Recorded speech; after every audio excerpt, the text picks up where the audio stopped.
Walang nanonood sa'yo? Walang nag-share ng mga post mo? Konti lang ang viewers mo sa tuwing nagda-live ka? Hindi ka sinusuportahan ng mga kamag-anak mo? Kaibigan mo? Kakilala mo? Kapitbahay mo? Pinagtatawanan ka dahil sa pag-reveals mo? Pinagtatawanan ka dahil sa paggawa mo ng mga content? Ito ang tatandaan mo. Huwag kang huminto. Huwag kang susuko. Huwag kang papaapekto sa sasabihin ng ibang tao tungkol sa'yo. Ipakita mo sa kanila na may mararating ka.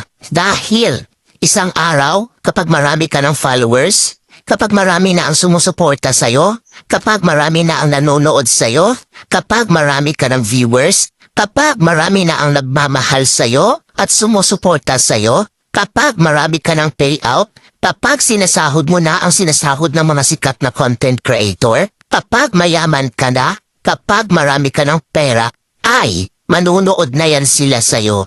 Sila na ang kusang lalapit